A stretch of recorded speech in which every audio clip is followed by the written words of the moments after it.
everyone, I'm Christine May Hinabe from BSN2 12M Group 50. And today I am going to perform perineal flushing for my return demonstration.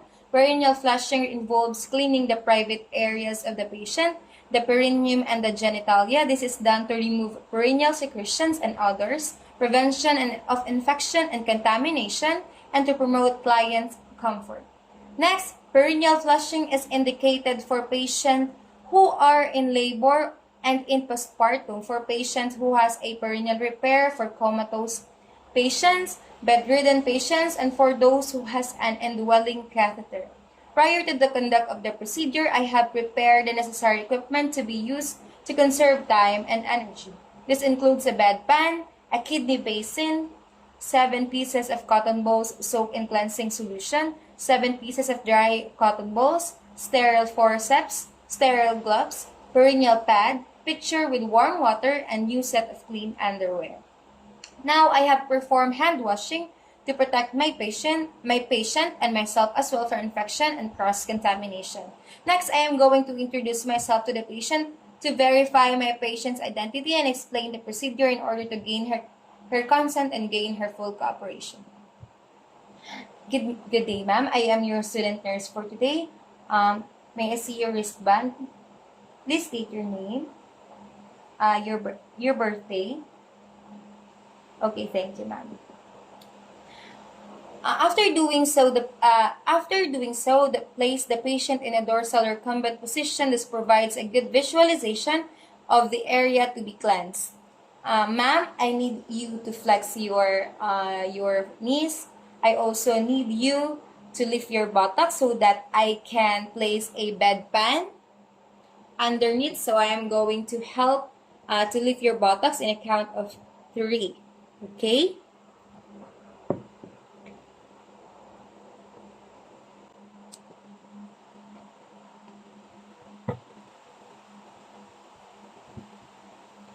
Okay.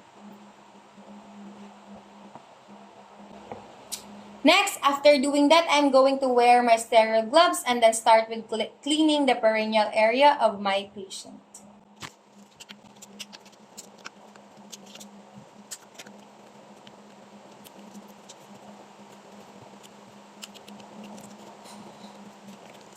Ma'am, I am going to expose your genital area.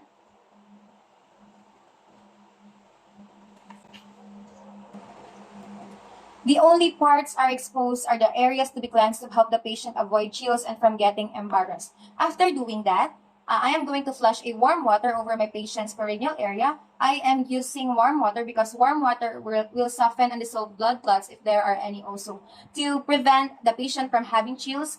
While I'm doing that, I'm also going to inspect the perineal area of the patient, noting for any particular areas of swelling, inflammation, excessive discharge suppressions from the orifice, and presence of odors. Okay, ma'am, I am going to pour a warm water so that your perineal perineal area. Will that be all right? Okay, ma'am.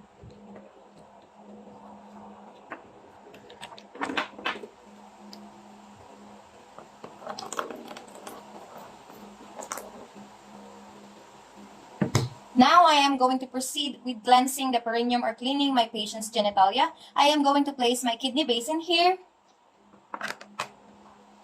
This is where I'm going to discard the used cotton balls using my sterile forceps. I am going to pick up a cotton ball and then start cleaning the genitalia of my patient, and also start midline from the symphysis pubis down to the anus. Remember to never retrace a stroke to prevent contaminating that already cleansed area.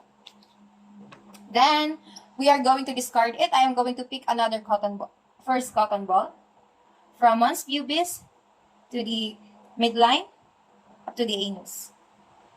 Discard.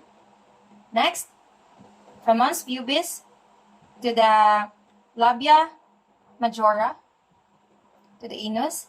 Discard. Next, from the mons pubis to the labia majora to the anus. Next, from the mons pubis to the labia minora to the anus. From mons pubis, again, repeat the process. Next, to the from the mons pubis.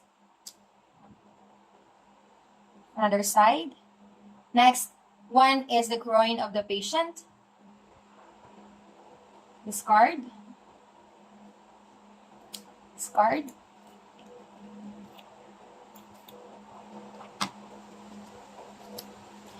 After doing that, I am going to flush.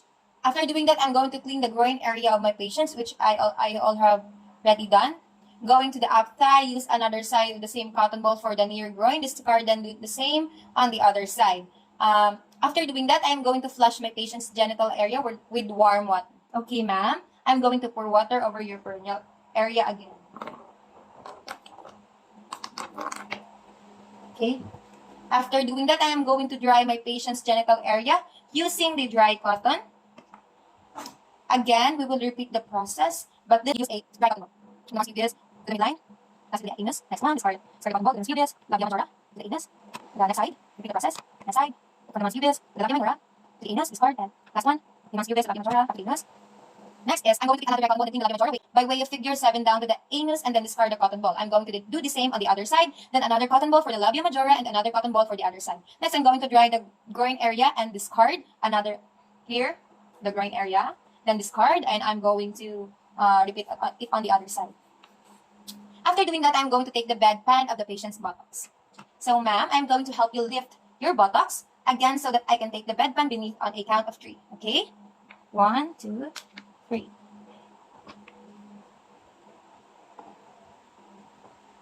Next, I'm going to turn my patient to her right side so that I can also dry up her side buttocks. Ma'am, I need you to turn to your right side so that I can dry your side buttocks. Ma'am, I will dry your buttocks. Discard. Another one. Discard. Okay? Ma'am, can you lie down on your back again? Okay. Now we can spray with antiseptic after the procedure.